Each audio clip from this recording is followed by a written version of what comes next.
Assalamualaikum warahmatullahi wabarakatuh. Bismillahirrahmanirrahim. Apa kabar semua? Semoga semua diberi keselamatan dan kekuatan agar bisa belajar dengan semangat. Sebelumnya perkenalkan, nama Bapak Muhammad Said dengan NIM 210731102, mahasiswa dari Fakultas Teknik Otomotif UNP. Di sini Bapak sebagai pemateri pada mata pelajaran ini. Hari ini kita akan belajar mengenai sistem bahan bakar komondel, yaitu mendiagnosis kerusakan dan memperbaikinya. Saya ingin kalian mengikuti pelajaran ini dengan penuh semangat dan antusiasnya. Ingat bahwa setiap dari kalian punya kemampuan dan potensi yang luar biasa. Dalam proses pembelajaran ini, jangan ragu untuk bertanya jika ada yang kurang jelas atau memerlukan bantuan.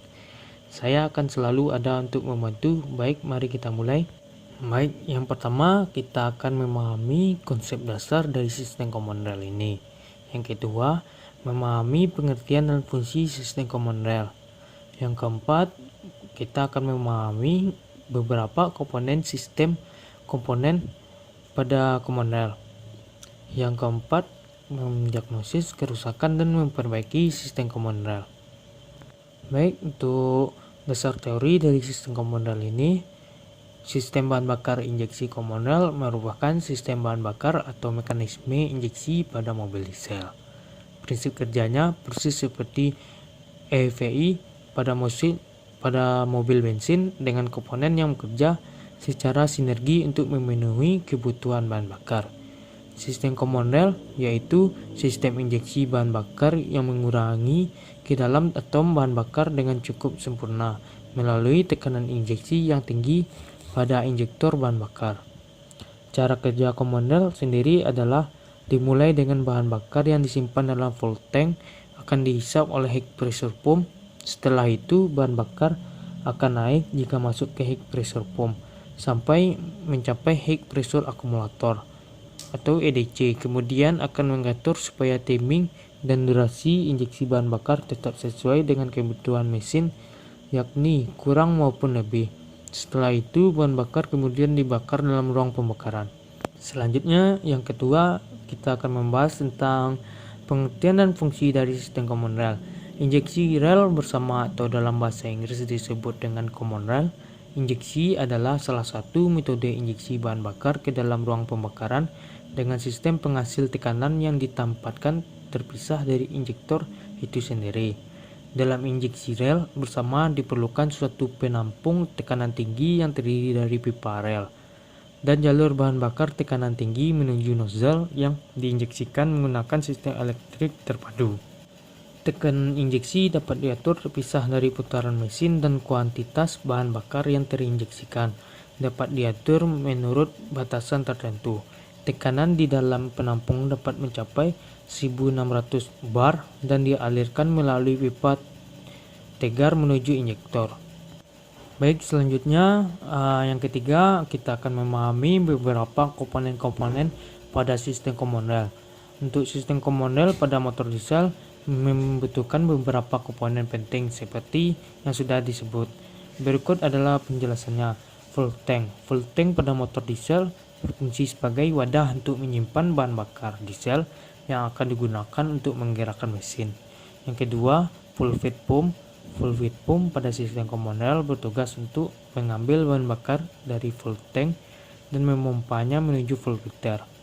Kemudian mengirimkannya ke supply pump untuk menjaga tekanan bahan bakar tetap stabil saat bergerak dalam minyak terhadap injektor. Yang ketiga ada full filter. Full filter berfungsi untuk menyaring kotoran dan partikel beberapa dari bahan bakar diesel sebelumnya memasukkannya ke dalam sistem komondel. Ini akan membantu menjaga performa dan kinerja mesin menjadi tetap optimal, serta meminimalisir kerusakan mesin akibat kotoran yang terbawa bersamaan dalam bahan bakar. Yang keempat, ada supply pump. Supply pump bertanggung jawab untuk memompa bahan bakar diesel dari full filter ke dalam sistem komondel. Dalam tekanan yang stabil pada sistem komondel, supply pump diatur oleh pressure limiter, valve atau SCV sebagai pusat tekanan kontrol. Yang kelima ada flow damper. Fungsi flow damper pada sistem komunal adalah untuk meredam tekanan di pipa tekanan tinggi dan mensuplai bahan bakar untuk diinjeksikan dengan tekanan yang stabil. Jika bahan bakar yang berlebihan mengalir keluar, peredaran aliran akan memblokir saluran bahan bakar untuk mencegah aliran bahan bakar. Flow damper dipisahkan pada sebuah pipa injeksi bahan bakar dan mengirimkan bahan bakar bertekanan tinggi ke injektor. Injektor assembly. Yang keenam ada injektor assembly. Injektor assembly pada sistem komunal adalah salah satu komponen yang paling penting karena berfungsi untuk menyemprotkan bahan bakar di sel yang sudah didorong oleh suplai pom dan disuplai oleh rel komunal ke dalam ruang bakar mesin pada saat yang tepat. Ini memastikan pembakaran yang lebih bersih dan efisien. Yang ketujuh ada full temperature sensor. Full temperature sensor pada sistem komunal berfungsi untuk membaca suhu bahan bakar di sel sebelum memasukkannya ke dalam ruang bakar mesin, sehingga suhu bahan bakar bisa tetap optimal sesuai dengan kebutuhan mesin. Baik, yang ke-8 ada pressure limiter valve.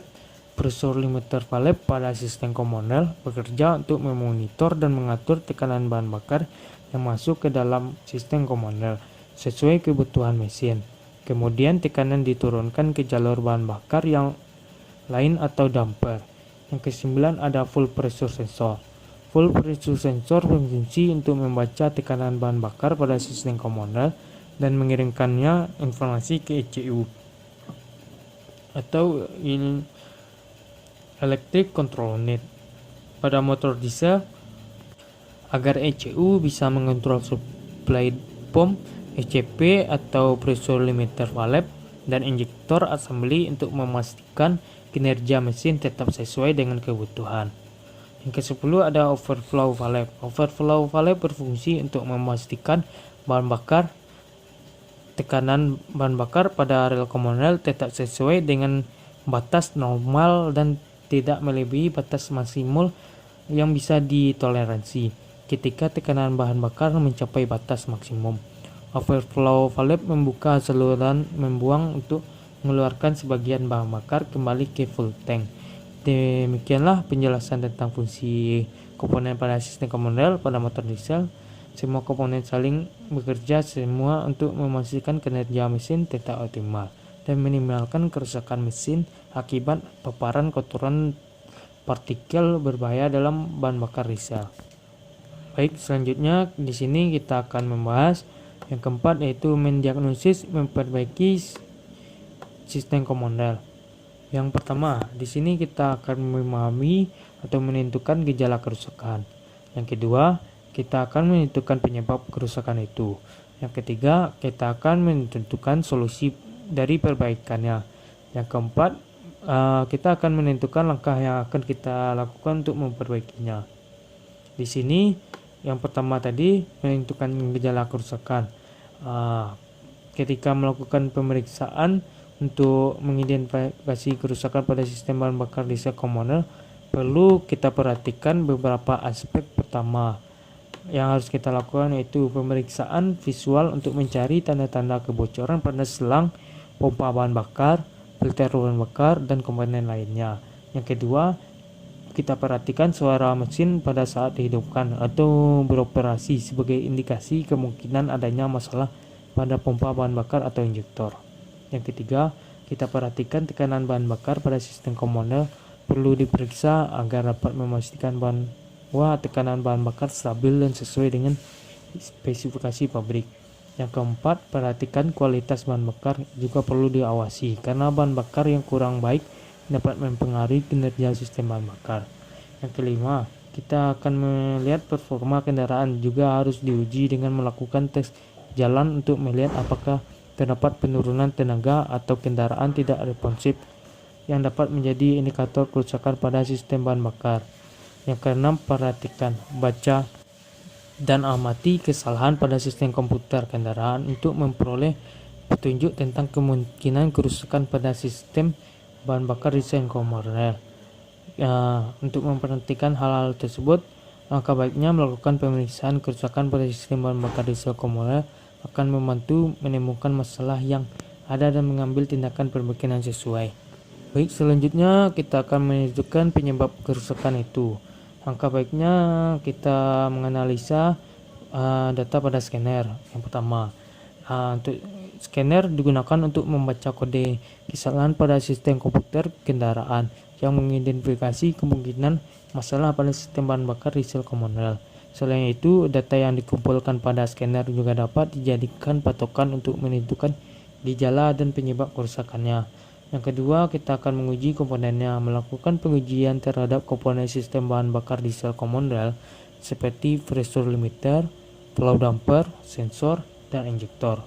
Pengujian dapat dilakukan menggunakan alat khusus untuk mengukur tekanan dan performa dari komponen tersebut.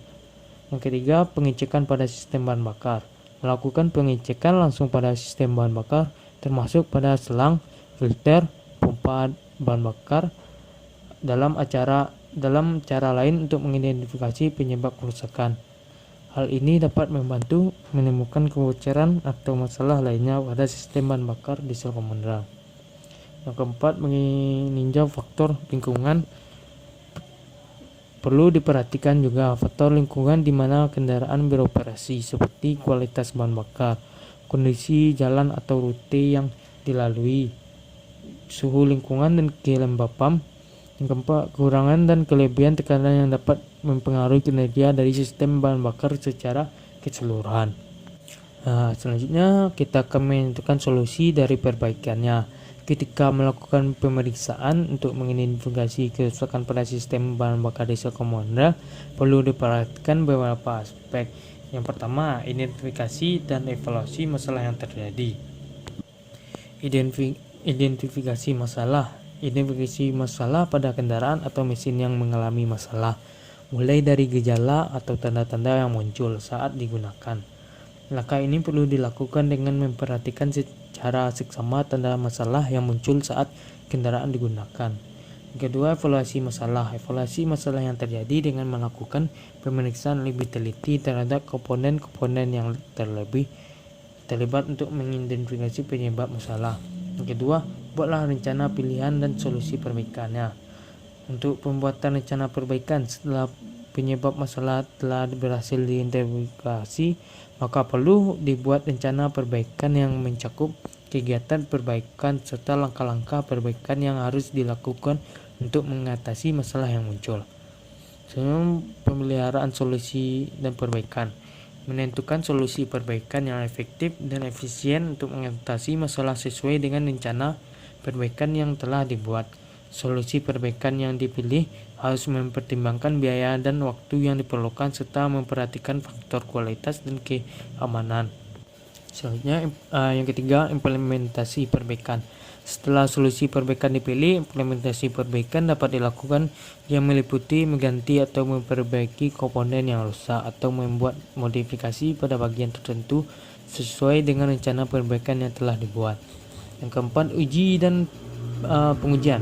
Setelah perbaikan dilakukan, langkah selanjutnya adalah melakukan uji coba dan pengujian terhadap kendaraan atau mesin untuk memastikan bahwa perbaikan telah berhasil dan masalah teratasi. Demikianlah beberapa langkah yang perlu dilakukan dalam menentukan solusi perbaikan untuk mengatasi masalah yang terjadi pada kendaraan atau mesin. Dalam proses ini perlu memperhatikan keamanan, kualitas, waktu, dan biaya yang perlu diperlukan untuk memastikan perbaikan dapat dilakukan secara efektif dan efisien. Selanjutnya, yang terakhir kita akan menentukan langkah perbaikan. Di sini langkah-langkah yang kita lakukan yaitu identifikasi masalah dan penyebabnya. Setelah mengetahui ada masalah pada kendaraan atau mesin, hal pertama yang perlu dilakukan adalah mengidentifikasi masalah yang ada, mencari tahu penyebabnya. Langkah ini penting dilakukan agar kita bisa menentukan solusi dan cara terbaik untuk memperbaiki masalah yang terjadi. Yang kedua, perawatan rutin. Selanjutnya, lakukanlah perawatan rutin pada kendaraan atau mesin seperti mengganti oli mesin, filter udara, filter oli, serta melakukan pembersihan dan perawatan pada bagian lainnya. Perawatan rutin dapat membantu memperpanjang umur kendaraan atau mesin serta mencegah terjadinya kerusakan yang lebih serius.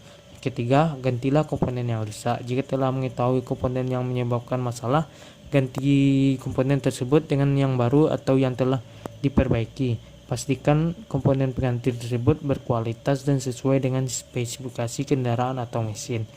Yang keempat, modifikasi komponen. Jika kendaraan atau mesin membutuhkan modifikasi pada bagian tertentu untuk mendapatkan kinerja yang lebih optimal, maka lakukanlah modifikasi dengan mengganti komponen atau membuat perubahan pada bagian yang diperlukan. Pastikan modifikasi dilakukan oleh ahli dan sesuai dengan spesifikasi kendaraan atau mesin. Yang kelima, upgrade teknologi. Upgrade teknologi dapat membantu meningkatkan kinerja kendaraan atau mesin. Beberapa kemajuan teknologi yang dapat diaplikasikan pada kendaraan atau mesin adalah penggunaan bahan bakar yang lebih ramah lingkungan, instalasi sistem sensor, atau penggunaan teknologi digital untuk melakukan diagnosis masalah. Yang keenam, pelatihan teknisi. Pelatihan teknisi dapat membantu meningkatkan keterampilan dan kemampuan mekanik dalam melakukan perbaikan dan pemeliharaan kendaraan atau mesin. Pelatihan dan perkembangan keterampilan mekanik dapat membantu meningkatkan kualitas dan efisiensi dalam melakukan perbaikan, serta meningkatkan produktivitasnya. Baik, terima kasih atas perhatian Anda. Sampai di sini kita telah mempelajari sistem bahan bakar komandel. Sudah barang tentu masih banyak hal yang bisa kita pelajari dan kembangkan dari materi ini. Saya berharap presentasi saya ini memberikan manfaat dan inspirasi bagi kita semua. Jika ada pertanyaan atau hal yang ingin ditanyakan, silakan tanyakan pada kolom chat atau Anda dapat mengirimkan email kepada saya. Saya mengucapkan terima kasih kepada seluruh hadirin yang telah memberikan perhatian dan waktu untuk mengikuti presentasi ini. Sekali lagi terima kasih dan semoga kita semua bisa menerapkan pembelajaran ini dalam kehidupan sehari-hari. Terima kasih sudah hadir dan sampai jumpa di acara selanjutnya.